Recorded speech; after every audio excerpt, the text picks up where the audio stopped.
new housing is marketed so much like a product. And so, we kind of find that, well, I don't want to say repulsive, but it kind of pushed us away as opposed to attracting us. Image has become something that's really important in the society. It talks about your status and where you are at. The marketing has taken over. It's like marketing a lifestyle. It's just another piece of your lifestyle, like your Nikes or what car you drive or whatever. The other thing is in North America, the image of house has become so narrowed that it has become this kind of Norman Rockwell-ish image of what a house is supposed to look like. And it's become this commodification of housing, that you're buying, the 2,000 square feet, the 2-car garage, the 2 washrooms per floor, the ensuite washroom. You start to buy like you'd buy a car, this list of features. And I find it really weird in that we're kind of creating, you have this kind of faux Victorian exterior, yet it's simply just a wrapper that we're putting on. It's just simply an image. Housing has become very specific niche market, and if you don't fit into those 5 options, then that's just too bad. You have to make do.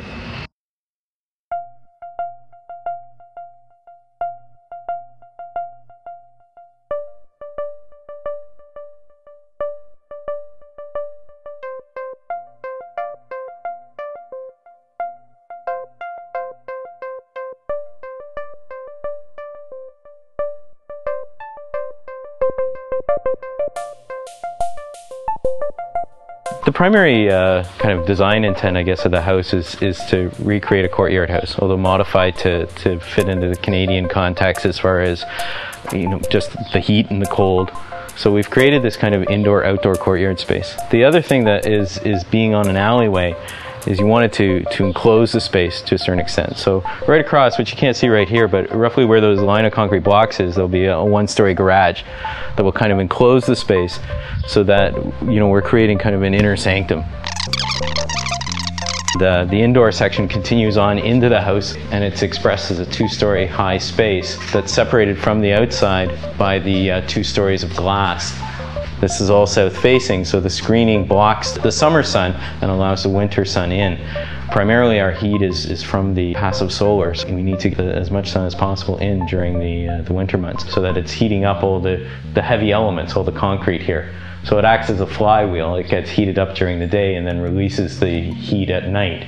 So it has 2 functions. One, it reduces the temperature inside during the day because it's absorbing all that heat, and at night it's releasing its heat, so it's warming up the space. Kitchen is on this side, so it's located just off the big 2-story space, so it becomes the central focus, the kind of heart of the house. See what's going on upstairs from the kitchen and vice versa, which again has an opening out onto a deck. The whole idea being indoor-outdoor, so the whole house expands in the summer and then it kind of compresses in the winter, and kind of like you get cozy in the winter. So the house does the same thing. And then the kitchen itself, it's just built out of reused metal shelving that we got from a scrapyard, and plywood that was left over from the exterior. So again, we've tried to just, make reuse one of the key elements of the house. Reduce, reuse, recycle. So, we're trying to reduce space by being as small as possible and expanding that in the summer. We reuse a lot of material, and then the house itself is designed to be recycled or reused. You notice a lot of the materials are not typical of what you'd find in residential construction.